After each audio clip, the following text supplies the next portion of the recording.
జూబ్లీహిల్స్ ఉప ఎన్నిక కౌంటింగ్ కు సర్వం సిద్ధమైంది. మొత్తం 58 మంది అభ్యర్థుల జాతకాలు రేపు తేలిపోనున్నాయి. ఓట్ల లెక్కింపు కోసం యూసుఫ్ గూడలోని కోట్ల విజయభాస్కర్ రెడ్డి స్టేడియంలో మొత్తం 42 టేబుల్స్ ను ఏర్పాటు చేశారు. ఉదయం 8 గంటలకు ప్రారంభమయ్యే కౌంటింగ్ 10 రౌండ్ల పాటు కొనసాగనుంది. మొదటగా పోస్టల్ బ్యాలెట్లను లెక్కపెట్టి అనంతరం ఈవీఎంలను ఓపెన్ చేస్తారు. పోలింగ్ స్టేషన్ల వారీగా లెక్కింపు కొనసాగనుంది. మొదట షేక్పేట్ డివిజన్ ఓట్లతో లెక్కింపు మొదలుపెట్టి ఎర్రగడ్డలోని 407 నెంబర్ పోలింగ్ స్టేషన్ల ఓట్ల కౌంటింగ్ తో లెక్కింపు ప్రక్రియ ముగియనుంది. దీనిపై మోర్ డీటెయిల్స్ మా ప్రతినిధి శ్రవణ్ అందిస్తారు. హిల్స్ బైపోల్కి సంబంధించినటువంటి కౌంటింగ్ రేపు ఉదయం 8 గంటలకు ప్రారంభం కాబోతుంది. మొదటగా 103 ఓట్లు అంటే హోమ్ ఓటింగ్కి సంబంధించిన ఓట్లు లెక్కింపు జరుగుతుంది. దాని తర్వాత యాక్చువల్ కౌంటింగ్ అనేది స్టార్ట్ కాబోతుంది. సో ఏ డివిజన్కి సంబంధించినటువంటి ఓట్లు మొదటగా లెక్కిస్తారు అనేది చాలామందికి ఉన్నటువంటి డౌట్. అయితే డివిజన్ల వారీగా కాకుండా పోలింగ్ స్టేషన్ వారీగా ఓట్లకు సంబంధించినటువంటి కౌంటింగ్ జరుగుతుంది. ప్రస్తుతం మనం కోట్ల విజయభాస్కర్ రెడ్డి స్టేడియంలో ఉన్నాం. ఈ స్టేడియంలో మొత్తం 42 టేబుల్స్ని ఏర్పాటు చేశారు. 10 రౌండ్స్లలో ఈ కౌంటింగ్కి సంబంధించినటువంటి ప్రక్రియ ముగియబోతుంది. భారీ బందోబస్తు మధ్య రేపు కౌంటింగ్ జరగబోతుంది. మొత్తం 186 మంది కౌంటింగ్కి సంబంధించినటువంటి స్టాఫ్ ఈ జూబ్లీహిల్స్ బైపోల్కి సంబంధించినటువంటి రిజల్ట్ తేల్చబోతున్నారని చెప్పుకోవచ్చు. సో ప్రస్తుతం మనం చూస్తున్నాం కదా, టేబుల్ నెంబర్ 1 పోలింగ్ స్టేషన్ 1 ఎక్కడ ఉందంటే షేక్పేట్ డివిజన్లో ఉంది. ఆ షేక్పేట్ డివిజన్కి సంబంధించిన పోలింగ్ స్టేషన్ దగ్గర నుంచి కౌంటింగ్ అనేది స్టార్ట్ కాబోతుంది. మొత్తము 42 టేబుల్స్ మీద దాదాపుగా 30 నుంచి 48 వేల ఓట్ల లెక్కింపు అనేది జరగబోతుంది. అంటే ఓటింగ్ శాతం చాలా తక్కువైంది కాబట్టి ఆ సంఖ్య కూడా మరింత తగ్గేటువంటి అవకాశం ఉందని చెప్పుకోవచ్చు. ప్రతి పోలింగ్ స్టేషన్లో దాదాపుగా 986 మంది ఆన్ అన్ యావరేజ్ ఓటు వేసేందుకు ఎలక్షన్ కమిషన్ అవకాశం కల్పించింది కాబట్టి 1000 కన్నా తక్కువనే ఉంది. సో అంతకన్నా తక్కువ మందికి సంబంధించిన ఓట్లు ఫస్ట్ రౌండ్ నుంచి కంటిన్యూగా లెక్కించబడతాయని చెప్పుకోవచ్చు. 10 రౌండ్స్లో పూర్తి స్థాయిలో ఈ కౌంటింగ్కి సంబంధించినటువంటి ప్రక్రియ ముగియబోతుంది.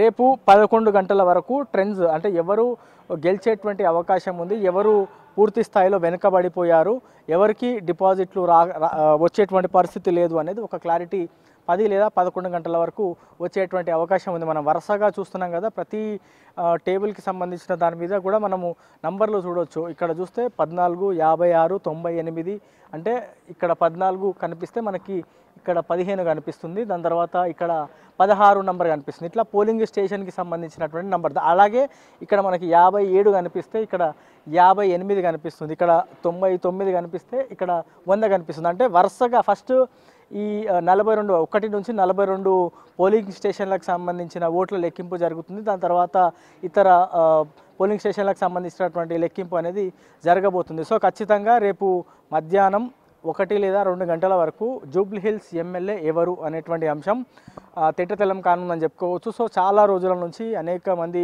ఆసక్తి చూపుతున్నారు. అసలు జూబ్లీహిల్స్లో ఎవరు గెలవబోతున్నారు. రాష్ట్రంలో కాంగ్రెస్ అధికారంలో ఉంది.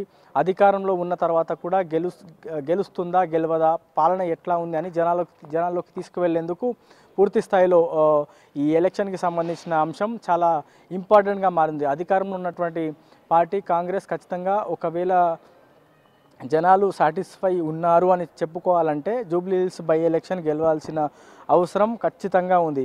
అదే బీఆర్ఎస్ కూడా కాంగ్రెస్ పాలన బాగాలేదు, 10 ఏళ్లలో మేమే పాలించాం, జనాలకు న్యాయం చేశామని చెప్పుకునే విధంగా ఇప్పుడు కూడా జనం బీఆర్ఎస్ని కోరుకుంటున్నారని చెప్పుకోవాలి అంటే వాళ్ళు బీఆర్ఎస్కి ఈ సీట్ కూడా తప్పనిసరిగా గెలవాల్సినటువంటి అవసరం ఉంది. అట్లాగే కేంద్రంలో అధికారంలో ఉన్నటువంటి బీజేపీ కూడా ఈసారి మేము గెలుస్తాము, రాష్ట్రంలో ప్రత్యామ్నాయం మేమే. బీఆర్ఎస్ని చూశారు జనం, కాంగ్రెస్ పాలనను చూశారు, రెండు కూడా అవినీతికి పాల్పడుతున్నాయి. ఇప్పుడు బీజేపీకి ఖచ్చితంగా జనం ఇటువైపు చూస్తారు, మాకు ఓటు వేస్తారని చెప్పుకునేటువంటి ప్రయత్నం. సో ఈ 3 పార్టీలు కూడా ఖచ్చితంగా మేము గెలుస్తామని ఒక ఆశాభావంతో ఉన్నాయి, ధీమాని వ్యక్తం చేస్తున్నాయి. సర్వే ఫలితాలు మాత్రం దాదాపుగా 95% సర్వే సంస్థలన్నీ కూడా కాంగ్రెస్ గెలుస్తుందని చెప్తే ఒక 5% మాత్రం బీఆర్ఎస్ పార్టీ గెలిచేటువంటి అవకాశం ఉందని చెప్తున్నారు. చాలా తక్కువ శాతం పోలింగ్ జరిగింది, 48.48% మాత్రమే పోలింగ్ జరిగిందంటే జనాలు ఎంత మేర ఆసక్తి చూపారు జూబ్లీహిల్స్ బై ఎలక్షన్కి సంబంధించిన ఓటింగ్ దాని మీద అనేది మనకు క్లియర్ కట్ పిక్చర్ కనిపిస్తుందని చెప్పుకోవచ్చు. మగవాళ్ళు కూడా చాలా తక్కువ ఓటు వేయడానికి వచ్చారు, యువత కూడా చాలా తక్కువ ఓటు వేశారు. సో మొత్తం 4,01,365 ఓట్లు ఉన్నటువంటి జూబ్లీహిల్స్ అసెంబ్లీ కాన్స్టిట్యున్సీలో కేవలం 1,94,000కు పైగా ఓట్లు పోలయ్యాయి.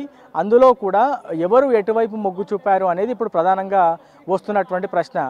ఎవరికి వాళ్ళు అంచనాలు వేసుకుంటున్నారు, లాస్ట్కి పోల్ మేనేజ్మెంట్ ఎవరు ఎక్కువ చేశారు, ఎవరు బాగా చేశారు అనేటువంటి ప్రశ్నలు ఇప్పుడు వాళ్ళంతలో వాళ్ళే క్వశ్చన్ చేసుకుంటున్నటువంటి పరిస్థితి. ఓవరాల్గా మాత్రం ఎప్పుడెప్పుడా అని ఎదురు చూసినటువంటి జూబ్లీ హిల్స్ బైపోల్కి సంబంధించినటువంటి కౌంటింగ్ ప్రక్రియ రేపు ఉదయం 8 గంటలకు ప్రారంభం కాబోతుంది. మొదటగా షేక్పేట్ డివిజన్కి సంబంధించినటువంటి పోలింగ్ స్టేషన్ ఓట్ల లెక్కింపు జరుగుతుంది. చివరిగా 407 పోలింగ్ స్టేషన్ ఎర్రగడ్డలో ఉంది. సో ఆ ఎర్రగడ్డ పోలీస్ స్టేషన్కి సంబంధించిన ఓట్ల లెక్కింపు అనేది చివరిగా జరగబోతుంది. మొత్తము ట్రెండ్స్ మాత్రం 10 లేదా 11 గంటలకు బయటికి వస్తే రిజల్ట్ మాత్రం మధ్యాహ్నం 1 లేదా 2 గంటల వరకు రిజల్ట్ బయటికి వచ్చేటువంటి అవకాశం ఉంది. గెలిచినటువంటి అభ్యర్థికి గెలిచినట్లు సర్టిఫికేట్ ఇవ్వడానికి మరో 2 గంటల సమయం, అంటే దాదాపుగా 4 గంటల వరకు ఆ సర్టిఫికేట్ జారీ కూడా పూర్తయ్యేటువంటి అవకాశం ఉంది. కోట్ల విజయభాస్కర్ రెడ్డి స్టేడియంలో జరగబోతున్నటువంటి కౌంటింగ్ అంశం పైన ఎలక్షన్ కమిషన్ చాలా సీరియస్గా తీసుకుంది, అన్ని ఏర్పాట్లు చేసింది. ఈ కోట్ల విజయభాస్కర్ రెడ్డి స్టేడియం దగ్గర చుట్టూ పరిసర ప్రాంతాల్లో 144 సెక్షన్ అమల్లో ఉంటుందని చెప్పారు. ఇక్కడ నుంచి 100 మీటర్ల వరకు పూర్తి స్థాయిలో ఆంక్షలు ఉంటాయి.